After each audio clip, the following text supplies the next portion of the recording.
Yes, people, how are we all doing? Monaco 2, Manchester City 2. Hit the like button, subscribe if you're new around here, and please leave all of your own thoughts down below. I want to hear what you guys have to say, but I want to share my own opinions because I'm a little bit disappointed. I'm a little bit disappointed to have to take the draw there. Now, 12 months ago, going to somewhere like Monaco, maybe a draw would have been fine, but with the run of form we've been on and the win against Burnley on the weekend, and the week we had last week, to get ourselves in such an advantageous position, not once but twice in that game, and not see it out, it's a little bit annoying. Look, it's not the end of the world. You know, we've got Villarreal coming up next, I think it is. I think we have Dortmund there as well after that at some point.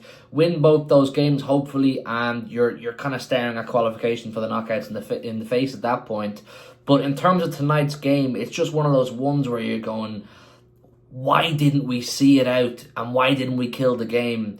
There's two things stand out to me as to why we did not win that game. And the first one is simply lack of killer instinct. You know, and you can have the killer instinct against Burnley. You're at home, you're used to playing those kind of games regularly. But when you go to a European away game in a venue that you're not very used to against a team that is going to be different to what you're used to playing against, when you get the opportunities that we had, you simply have to take them. You know, in my opinion, we should have scored 4 or 5 goals tonight. We played them off the park in terms of possession, in terms of chance creation, in terms of shots, and every stat you can think of, we boxed them off the park. But we're not taking our chances. It really did feel like, you know, if Haaland didn't score those 2 goals, we're probably staring at a loss in the face, and that's quite concerning in isolation. But then you can look at it in a positive way and say we're creating those chances, aren't we? Like the one where Ryan just hit the crossbar, the one where Foden hit the post. If those go in, all of a sudden you're looking at a totally different situation. But hindsight, you can't be using hindsight as a consolation, essentially. I think, you know, if you really want to go on and win this competition, which I actually believe we can, you need to kind of put those opportunities away to bed and manufacture more opportunities, because they're not a bad team. I don't think Monaco are going to be world beaters this season. I don't think they're going to go on and shake up the Champions League anything major, but they're a decent team, especially in their own home ground. You know, they had a game plan. They set out to play the way they did, and ultimately they got a result that they're going to be very happy with. And then the second thing that I take issue with is we seem to have this capacity in our DNA over the last 18 months, and it's still lingering there, to just turn into full bozos in the last 10 minutes. The last 10 minutes of a game, it's like we get jittery, we get panicky. You know, we start making silly passes, misplaced passes, and you know, allowing the opposition to start to gain confidence and gain momentum at the wrong time of the game. Because by the time they'd scored their penalty to make it 2-2, it's finished at that point. You know, you're not going to have enough time to get some chances and win the game. So these are things that are a little bit concerning, a little bit annoying. Now look, when you're a relatively new team in transition and you're very much at the early stages of the transition that we're in, these kind of things are allowed. But if we want to stamp our authority on this season and win some trophies this season, and you can tell me if that's a realistic expectation or not, you're going to have to stamp out both those issues. You're going to have to be clinical. You're going to have to see games off. You're going to have to kill them. We should have had that game dead and buried tonight by 65, 70 minutes. And at that point, you start bringing on whoever you want, give them game time, and, you know, we cruise on to Brentford.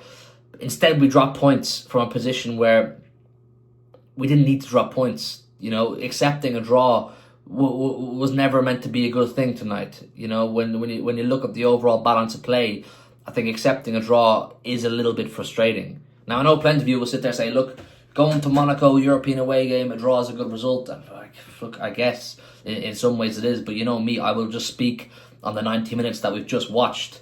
Like, credit to Haaland, man, credit to him. Both the goals he took unbelievably well. The second one was phenomenal. It was. He had to generate all the power himself in that header. Nico O'Reilly tonight was phenomenal. I think he was absolutely brilliant. I was so impressed with him. He's played 6 games in a row now, I think, starting at left back, and he's been one of our best players over the course of those 6 games.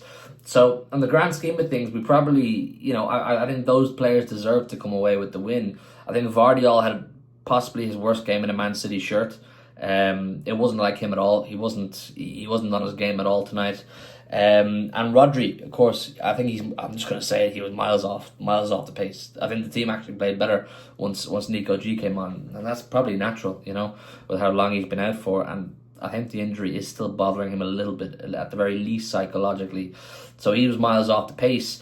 Reinders, I thought was decent. I thought he was okay. I thought Doku didn't impact the game much. He was doubled up on and tripled up on at times, but I'm not too bothered right now about individual performances after a result like that. It's just like, why? It's just frustrating that we didn't see it out, because whilst right now it's not the end of the world, but you still have to go to Villarreal. That's not going to be particularly easy either. It's on probably level pegging with Monaco away, maybe slightly more difficult, We still have to play Dortmund. We know they're a troublesome team for us. They always give us a good challenge.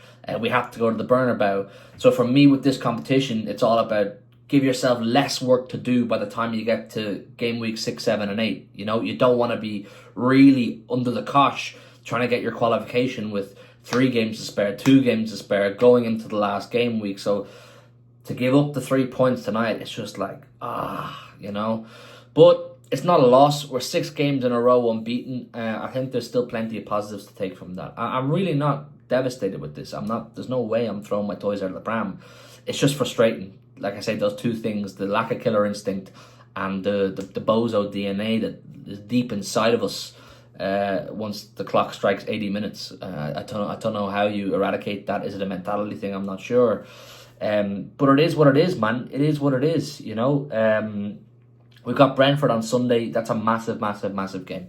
That's a huge game. With Liverpool dropping points last week, Arsenal are doing very, very well. If we do want to maintain some sort of a stake in this title race, we got to go to Brentford and win. So we're going to have to take the positives on board and accept that nights like tonight and issues like tonight are probably going to exist for the foreseeable until this team gets fully into its stride. There's still a lot of learning to do for both Pep with these players and the team in these competitions. So look, it is what it is. Credit to Pep, credit to the players for how they did manage tonight. But like I say, it's just a bit of an annoying one. But look, let me know all your thoughts down below. The penalty, I suppose, is probably a controversial one. For me, it's not a penalty. I get it. I think it's a bit reckless and a bit silly from Nico to have your leg up that high. If you're putting your leg up that high, you're asking for trouble. You're just asking for it, immediately. But for me, it's like, look, he has every right to go for it. If he doesn't go for it and Dyer gets that ball and he puts it in the back of the net, you're probably saying, Nico, why didn't you go for the ball? He also gets the ball first. So look, it's one of those ones. For me, it's probably not a penalty, and I probably have my blue tinted glasses on there. It is what it is. They're going to get given sometimes. They're not going to get given sometimes. I'm going to be pretty okay with accepting it. It is what it is. So look, for me, it's probably not. But let me know your thoughts down below in the comments. All right. That's it, man. I'll come back after the Brentford game on Sunday, and hopefully it is back to winning ways. Hit the like button, subscribe, and I'll see you in a bit.